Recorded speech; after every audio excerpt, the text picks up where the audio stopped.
Hello friends, எல்லோரும் எப்படி இருக்கீங்க? நல்லா இருக்கீங்களா? இன்றைக்கி வீடியோஸ் வந்து பார்த்தீங்கன்னா நாம் வந்து கிராமத்தில் செய்யக்கூடிய சாம்பார் தான் நம்ம வந்து செய்ய போகிறோம். கிராமத்தில் வந்து பார்த்தீங்கன்னா சூப்பராக இருக்கும் சாம்பார். அவங்க வந்து குண்டானில் செய்வாங்க. அது மாதிரி அடுப்பில் வச்சு பருப்பை வந்து தனியாக வேக வச்சு இந்த மாதிரி பண்ணிகிட்ருப்பாங்க. அது வந்து எப்படி செய்யலாம் அப்படிங்கிறது நம்ம வந்து பார்க்க போகிறோம். அதுக்கு முன்னாடி இது வரைக்கும் நம்மளோட சேனலை வந்து சப்ஸ்கிரைப் பண்ணாதவங்க சப்ஸ்கிரைப் பண்ணுங்கள். கூடவே இந்த பெல் ஐக்கானே மறக்காமல் கிளிக் பண்ணுங்கள். அப்போ தான் நம்ம போகிற வீடியோஸ் எல்லாமே வந்து செய்கிறோம். வாங்க நம்ம இப்போ வீடியோக்குள்ளே போகலாம். அதுக்கு வந்து பார்த்தீங்கன்னா ஃபஸ்ட் நான் வந்து இட்லி குண்டான் தான் நான் வந்து எடுத்திருக்கேன். இட்லி குண்டான ஃபஸ்ட் நம்ம வந்து அடுப்பில் வச்சிடலாம். அடுப்பில் வச்சுட்டு இதுக்கு தேவையான அளவுக்கு நம்ம வந்து தண்ணி வந்து ஊற்றிக்கிடுங்க. ஃபஸ்ட்டு தண்ணி வந்து பார்த்திங்கன்னா அரை குண்டா அளவுக்கு நான் வந்து சேர்த்துருக்கேன். பாருங்கள், தண்ணி வந்து பார்த்திங்கன்னா அரை குண்டா அளவுக்கு இருக்குது.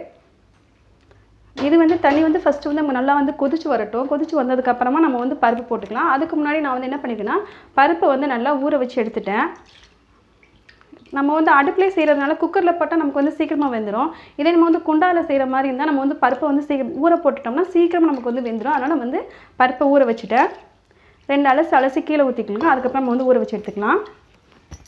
இப்போ நான் வந்து குக்கரை வந்து மூடி வச்சிடலாம்.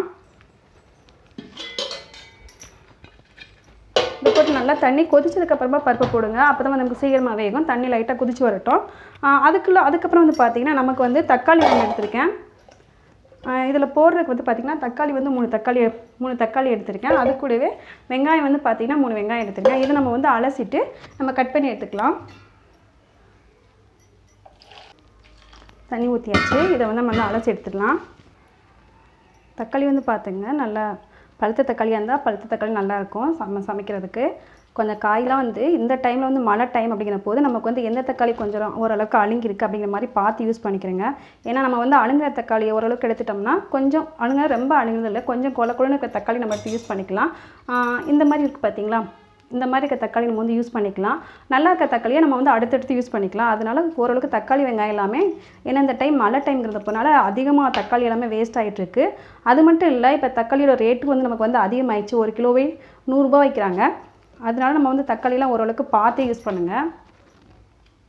ஃபஸ்ட்டு எந்த தக்காளி யூஸ் பண்ணுறது, அடுத்து எந்த தக்காளி யூஸ் பண்ணலாம் அப்படிங்கிற மாதிரி பார்த்து யூஸ் பண்ணுங்கள். இப்போ நான் வந்து 3 தக்காளி நான் வந்து சாம்பாருக்கு எடுத்திருக்கேன். தக்காளிலாம் வந்து பார்த்திங்கன்னா ரொம்ப பெரிய சைஸ் தக்காளிலாம் கிடையாது, ஒரு சின்ன தக்காளி அப்படிங்கிறனால நான் வந்து 3 தக்காளி எடுத்திருக்கேன். கொஞ்சம் பெரிய தக்காளியாக இருந்தால் நம்ம வந்து 2 தக்காளி கூட எடுத்துக்கலாம்.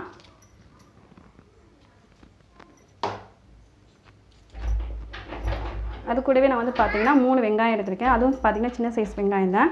இதையும் நம்ம வந்து நறுக்கி எடுத்து வச்சுக்கலாம். தோல் எல்லாத்தையும் கட் பண்ணிட்டு நம்ம நறுக்கிக்கலாம். வெங்காயம் வந்து நான் வந்து 2 வெங்காயம் போதுன்னு சொல்லிட்டு 2 வெங்காயம் எடுத்துக்கிட்டேன். ஏன்னு பார்த்தீங்கன்னா நம்ம தாளிக்கும் போது சின்ன வெங்காயம் நான் வந்து போட்டு தாளிப்பேன். அதனால் சின்ன வெங்காயம் எடுத்துக்கலாம் சொல்லிட்டு 2 வெங்காயம் மட்டும் எடுத்துருக்கேன். அதனால் பார்த்தீங்கன்னா தண்ணி வந்து நமக்கு வந்து ஓரளவுக்கு சூடாகிடுச்சு. நல்லாவே தண்ணி வந்து கொதிச்சிச்சு. கொதிச்சதுக்கப்புறமா நம்ம வந்து அலசி வச்சுருக்க பருப்பை வந்து நம்ம வந்து இது கூட சேர்த்துருங்க.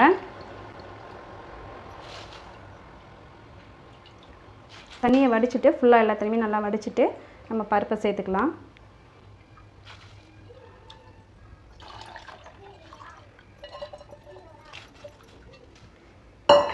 இப்போ வந்து இதில் வந்து தேவையான பொருள் எல்லாமே நம்ம வந்து சேர்த்துடலாம். பருப்பு சேர்த்ததுக்கப்புறமா நாம் வந்து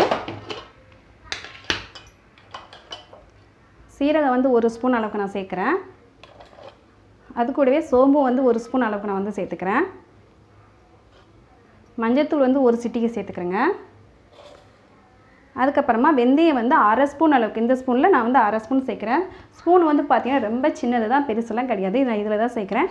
மிளகு வந்து பார்த்திங்கன்னா ஒரு 4-5 மிளகு இருக்கிற மாதிரி மிளகும் சேர்த்துக்கிறேங்க. இது கூடவே இதில் வந்து 2 ஸ்பூன் அளவுக்கு நம்ம வந்து எண்ணெய் சேர்த்துக்கலாம். எண்ணெய் சேர்க்கும் போது நமக்கு வந்து சீக்கிரமாக பருப்பு வந்து வெந்துடும். அது மாதிரி நல்லா வெந்து குழஞ்சி கொடுக்கும். அதனால் நான் 2 ஸ்பூன் அளவுக்கு நான் வந்து எண்ணெய் சேர்த்துருக்கேன். இப்போ வந்து பார்த்திங்கன்னா பருப்பு தண்ணி வந்து நல்லாவே கொதிக்க ஆரம்பிச்சிச்சு. நம்ம வந்து மூடி வச்சோம்னா பருப்பு தண்ணி வந்து மேலே கீழே கொட்டிடும். அதெல்லாம் வந்து மூடி வைக்க வேணாம். அது அப்படியே வெந்து வரட்டும். இதே இல்லைன்னா லைட்டாக ஓப்பன் பண்ணி பாதி திறந்தும் பாதி மூடி இருக்கிற மாதிரி நம்ம வந்து மூடி வச்சுக்கலாம். இது பருப்பு கொஞ்சம் வெந்ததுக்கு அப்புறமா தான் நம்ம வந்து நறுக்கி வச்சுருக்க தக்காளி வெங்காயம் எல்லாமே சேர்க்கணும். அதுக்குள்ள நம்ம வந்து சேர்க்கக்கூடாது. இப்போ வந்து பார்த்திங்கன்னா பெருங்காயத்தூள் டப்பா வந்து எனக்கு வந்து காலி ஆயிடுச்சு. நாளே உருகி வந்துடும். நம்ம அப்போ வந்து ஓட்டை போட்டு நம்ம அதுக்குள்ளே சேர்த்துக்கலாம்.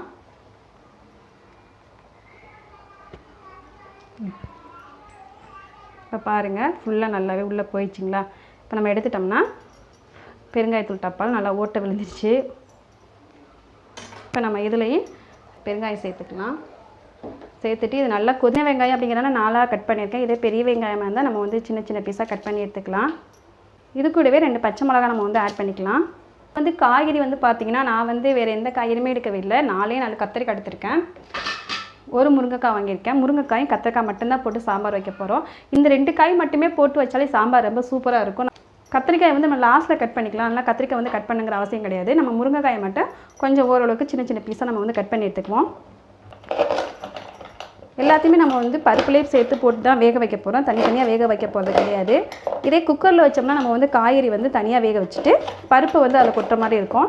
நான் வந்து குண்டாலே செய்கிறதுனால நான் ஒன்றாவே அதில் சேர்த்து வேக வைக்க போகிறேன். ஊர்லலாம் பார்த்திங்கன்னா, கிராமங்களெலாம் பார்த்திங்கன்னா இந்த மாதிரி தான் வந்து செய்வாங்க. இதை வந்து ஃபுல்லாக காய் எல்லாமே நறுக்கியாச்சு. இதை நம்ம வந்து தண்ணியில் போட்டுடலாம். கத்திரிக்காயை வந்து நம்ம வந்து இப்போ தண்ணியில் போட வேண்டியதில்லை, நான் கட் பண்ண வேண்டியதில்லை. அப்போ நம்ம வந்து கட் பண்ணிக்கலாம். பருப்பு வந்து வெந்துச்சான்னு பார்த்துடலாம். பருப்பு வந்து பார்த்திங்கன்னா இப்போ தான் பாதி வந்துட்டுருக்கு. முழுசாக நமக்கு வந்து இன்னும் வேகலை. இந்த டைமில் நம்ம வந்து இதெல்லாம் சேர்த்துலாம். தக்காளி வெங்காயத்தை கூட நம்ம சேர்த்துடலாம். பருப்பு வந்து பாருங்கள் சூப்பராக நல்லா பாதி அளவுக்கு வெந்துருச்சு. இந்த டைமில் நம்ம வந்து கட் பண்ணி வச்சுருக்க வெங்காயம் தக்காளி எல்லாத்தையுமே போட்டு நம்ம வந்து மூடி கொஞ்சம் நேரம் கொதிக்க வச்சுருங்க. இப்போ நீங்கள் பார்த்தீங்கன்னா ஓரளவுக்கு நல்லாவே கொதிச்சு வந்துருச்சு.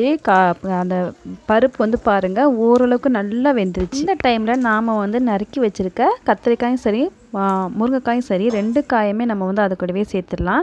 நான் வந்து முருங்கைக்காய் சேர்த்துட்டு அதுக்கப்புறமா கத்திரிக்காய் சேர்த்துட்டு உடனே நறுக்கிட்டு உடனே சேர்த்து அதுக்கு தேவையான அளவுக்கு நம்ம வந்து உப்பு சேர்த்துருங்க. சாம்பாருக்கு எந்த அளவுக்கு தேவையோ அந்த அளவுக்கு சேர்த்து நல்லா ஓரளவுக்கு மிக்ஸ் பண்ணி விட்டுட்டு நம்ம வந்து மூடி வச்சிடலாம். மூடுறது வந்து பார்த்திங்கன்னா பாதி அளவு நான் மூடி வச்சுட்டேன்.